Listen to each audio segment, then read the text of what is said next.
வணக்கம், welcome back to Divya Sriram lifestyle. நீங்கள் என் சேனலுக்கு புதுசாக இருந்து சப்ஸ்கிரைப் பண்ணுங்கள், பக்கத்தில் இருக்கிற பெல் கிளிக் பண்ணுங்கள், லைக் பண்ணுங்கள், ஷேர் பண்ணுங்கள், கமெண்ட் பண்ணுங்கள். வாங்க இன்றைக்கி என்ன வீடியோன்னு. இப்போ நம்ம சோமாஸ் பண்ணுறதுக்கு மாவு 1.5 கப் அளவுக்கு மைதா மாவு எடுத்துருக்கிறேன். ஒரு பெரிய பவுலில் இதை ஆட் பண்ணிக்கலாம்.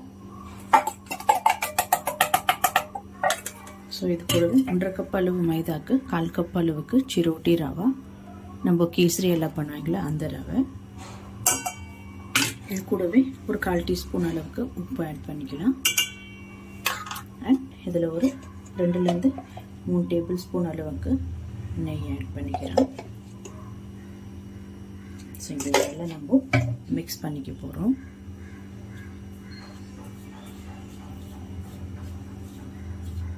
ஸோ எல்லாம் இப்போ நம்மளுக்கு மிக்ஸ் பண்ணியாச்சு. இந்த மாதிரி பிடிச்சா இந்த மாதிரி க்ரிப்பாக இருக்கணும் நம்மளுக்கு.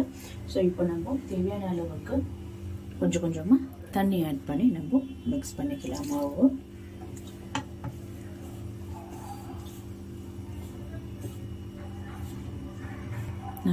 ரவை போட்டதுனால தண்ணி கொஞ்சம் எக்ஸ்ட்ராவே ஆகும். இப்போ நம்ம கரெக்டாக 3/4 கப் அளவுக்கு தண்ணி டோட்டலாக ஆட் பண்ணியிருக்கிறேன். இது நல்லா ரவை ஊறி வர்றதுக்கு நல்லா சாஃப்டாக இருக்கும் இது சோமாஸ் பண்ணுறதுக்கு.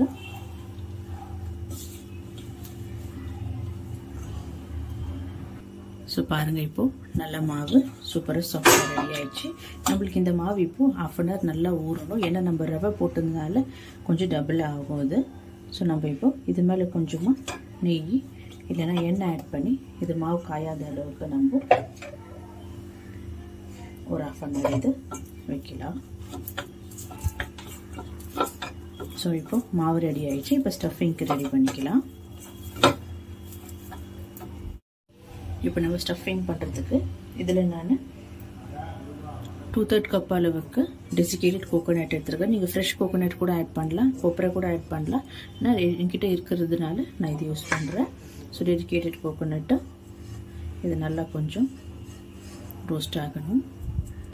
ஸோ இது இப்போ ரோஸ்ட் பண்ணிக்கலாம். ஜஸ்ட் 1 minute இது ரோஸ்ட் ஆனால் போதும் நம்மளுக்கு.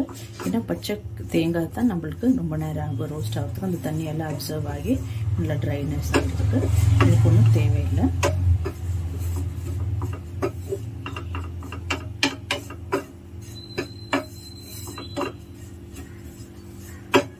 ஸோ ஜஸ்ட் இப்போது டச் பண்ணி பார்த்தா உங்களுக்கு அந்த சூடாக இருக்கிறது தெரியும்.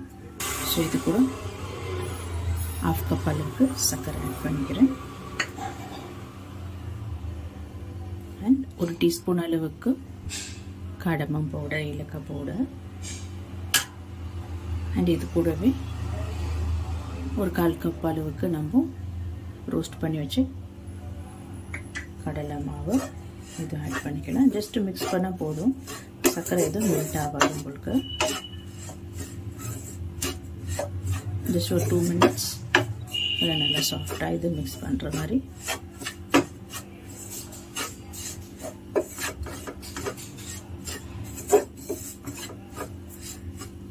சரி, அவ்வளோதான். இப்போ நம்ம ஸ்டவ் ஆஃப் பண்ணிடலாம்.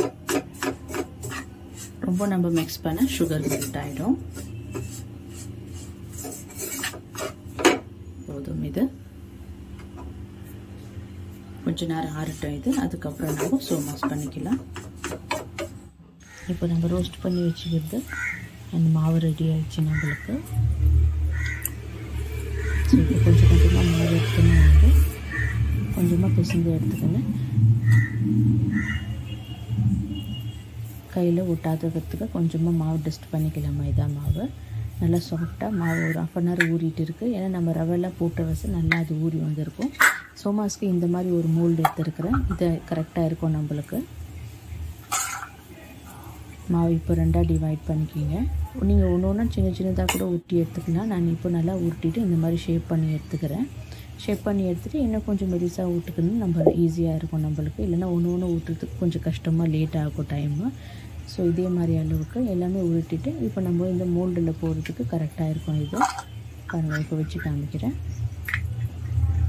ஸோ இது பர்ஃபெக்டாக இப்போ இருக்குது. அவ்வளோதான். இதே மாதிரி 3 நம்ம போட்டு வச்சுக்கலாம். இப்போ வச்சுருக்கிற ப்ரிப்பேர் பண்ணி வச்சுருக்கிற ஸ்டஃபிங் இதில் 1 ஸ்பூன் இல்லை 1.5 ஸ்பூன் ஆட் பண்ணால் நம்மளுக்கு கரெக்டாக இருக்கும். இதில்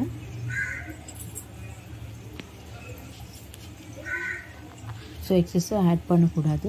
இன்னும் ரொம்ப மோட்டாவாக இருக்கும், குக்கிங் ஆகிறதுக்கு ஜாஸ்தியாகும். இல்லைன்னா இந்த மாவு கரெக்டாக அதுக்கு சைஸு வராது.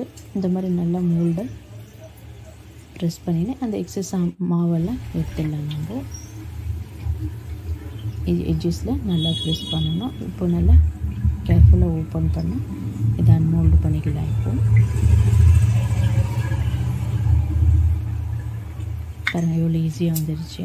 இதே மாதிரி நம்ம எல்லாமே எடுத்து எண்ணெயில் ஃப்ரை பண்ணி எடுத்துக்கலாம். ஆல்ரெடி நான் ஒன்று போட்டேன், அதில் ஸ்டஃபிங் வெளியே வந்துடுச்சு ஜாஸ்தியாக.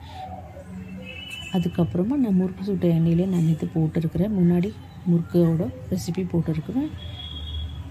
ஸோ அதே எண்ணெயில் நம்ம ஒன்று ஃப்ரை பண்ணி எடுத்துக்கலாம். ஃபஸ்ட்டு ஒரு பீஸ் போட்டு பாருங்கள். உங்களுக்கு டிஃபால்ட் இருந்துச்சுன்னா நம்ம அட்ஜஸ்ட் பண்ணிக்கலாம், இல்லைன்னா திக்காக போடலாம். இப்போ நம்மளுக்கு இது கரெக்டாக 2 பக்கமும் ஃப்ரை ஆகிட்டு வந்தால் நம்மளுக்கு கரெக்டாக இருக்காது. இது லோ ஃப்ளேமில் தான் ஃப்ரை ஆகணும். ஹை ஃப்ளேமில் வச்சா ஜஸ்ட் கலர் மாறிடும், உங்களுக்கு குக் ஆகாது. மைதா வெளியே எடுத்தவொடனே நம்னஸ் ஆகிடும், நமுத்துற மாதிரி. ஸோ வேஸ்ட் ஆகிடும். நல்லா ஒரு இது அட்லீஸ்ட் ஒரு 15 மினிட்ஸ் லோ ஃப்ளேம்லேயே வச்சு நம்ம கரெக்டாக இது குக் பண்ணி எடுக்கணும்.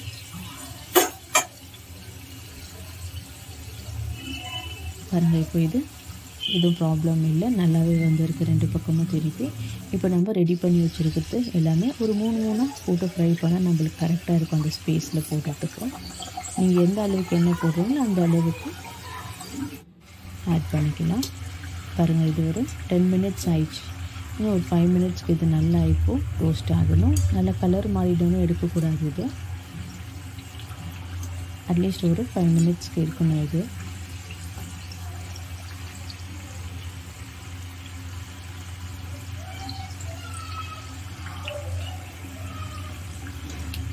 ஸோ இப்போ ரெடி ஆயிடுச்சு. டோட்டலி 15 மினிட்ஸ் ஆயிடுச்சு நம்மளுக்கு. இப்போ நம்ம இது எண்ணெயிலேருந்து எடுத்துடலாம்.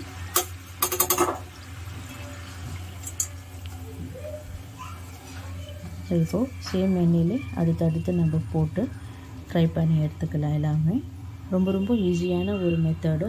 பிகினர்ஸ்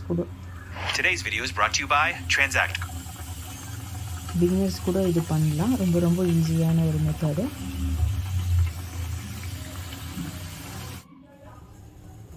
சரி அவ்வளோதான். இதே மெஷர்மெண்ட்டை நீங்களும் பண்ணி ட்ரை பண்ணுங்கள். அவ்வளோதான். சூப்பரான ஒரு கிறிஸ்மஸ் ஸ்பெஷல் பலகாரம் சோமாஸ் ரெடி ஆயிடுச்சு. உங்களுக்கு இந்த வீடியோ பிடிச்சிருந்தால் லைக் பண்ணுங்கள், ஷேர் பண்ணுங்கள், கமெண்ட் பண்ணுங்கள். அண்ட் மறக்காமல்